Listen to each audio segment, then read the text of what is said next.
ကဲဒါဆိုလို့ရှိရင်ဒီ RQF နဲ့ပတ်သက်ပြီးတော့เนาะဒီ FIA ရဲ့ဆရာတို့ခုနကဒီ level 2ပေါ့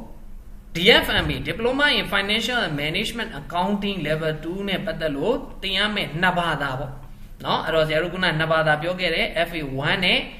MA1 နဲ့ဆိုတော့ FA1 ကတော့သူ့ရဲ့နာမည်က Financial Transaction တွေကိုဘယ်လို recording လုပ်မလဲဆိုတော့အဓိက business transaction တွေဘာတွေရှိသလဲဘယ်လို document တွေဘာလို့ beginner တွေဖြစ်တဲ့အတွက်ဘယ်လို transaction တွေလုပ်တယ်လဲသူတို့မသိသေးဘူးဘာ documentation တွေလိုလဲသူတို့မသိသေးဘူးဘယ်လို record လုပ်ရမလဲနောက်ဆုံး try balance ထွက်တဲ့အထိအခြေခံပေါ့ပြောမယ်ဆို LCCI နဲ့ပြောရင် level 1 to LCCI level 1 2လိုမျိုးမှာပါတဲ့ knowledge တွေဒါထည့်ပြီးမှာဖြစ်တယ်ဆိုတော့ ACC ကကြတော့ရှင်ပြောပြမယ်ဆို LCCI တဲ့ပို့ပြီးတော့သူက forward looking ဖြစ်တယ် LCCI ရဲ့ syllabus update လုပ်တာနောက်ကျတယ်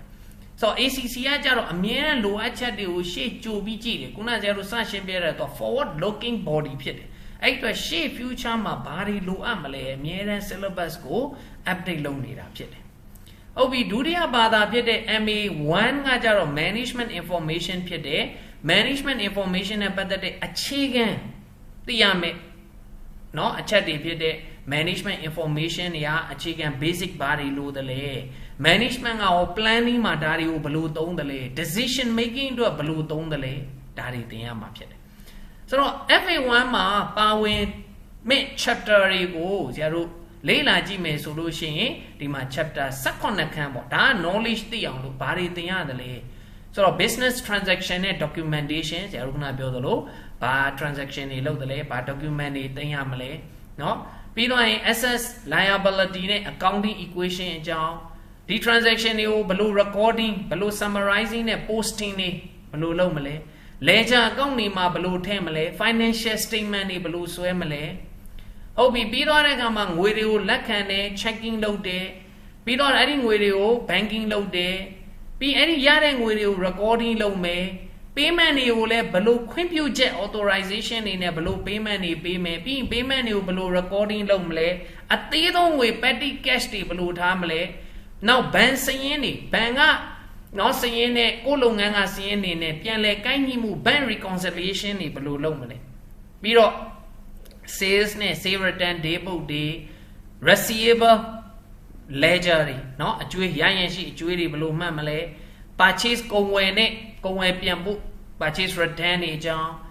အကျွေးဝယ်တဲ့ပေးရင်ရှိကျွေးတွေနဲ့ပတ်သက်တဲ့ ledger တွေ control account တွေနောက် payroll transaction တွေကိုဘယ်လို record လုပ်လဲဒါတွေက FA1 မှာပါမှာဟုတ်ပြီ MA1 မှာဆိုလို့ရှိရင်လေဆရာတို့ခန်း10ခန်းတွေ့ရမယ် business organization နဲ့ accounting အကြောင်း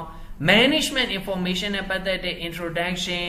ပြီးတော့ management မှာ cost accounting မှာပါတယ်ဆရာတို့က management accounting လို့ခေါ်လိုက်တာဒီ cost accounting မှာပါတယ်ဒါကြောင့်တော့ cost and management accounting ကတွဲနေတယ် cost accounting ဆိုတာဒီ management accounting ရဲ့အစိတ်ပိုင်းတစ်ခုဖြစ်တယ်ဒါကြောင့် cost accounting နဲ့ဆိုင်တဲ့ cost unit တွေ cost classification တွေဒီ profit reporting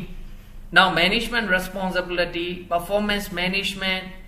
ပြီး source document တွေနဲ့ coding တွေအကြောင်း cost accounting မှာ material တွေ labor တွေ overhead တွေဘယ်လိုတွက်တယ်လဲ job တစ်ခုရဲ့ကုန်ကျစရိတ် batch တစ်ခုရဲ့ကုန်ကျစရိတ် process costing နဲ့ပတ်သက်တဲ့ကုန်ကျစရိတ်တွေဘယ်လိုတွက်တယ်လဲပြီး spreadsheet excel အသုံးပြုတာနဲ့ပတ်သက်လို့ basic အသုံးပြုပုံတွေ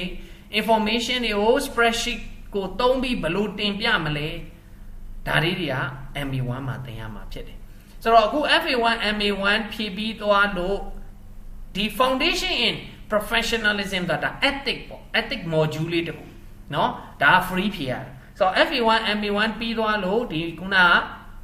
ethic module လေးပါဖြည့်လိုက်ပြီဆိုရင်သူက diploma in financial and management accounting ဆိုတဲ့ RQF level 2 diploma ကိုရမှာဖြစ်တယ်ဟုတ်ပြီရမယ်ဆရာတို့ဒီမှာ qualified diploma ရဲ့နမူနာပုံစံလေးဖြစ်တယ်ဆိုတော့ဒီနမူနာပုံစံလေးမှာ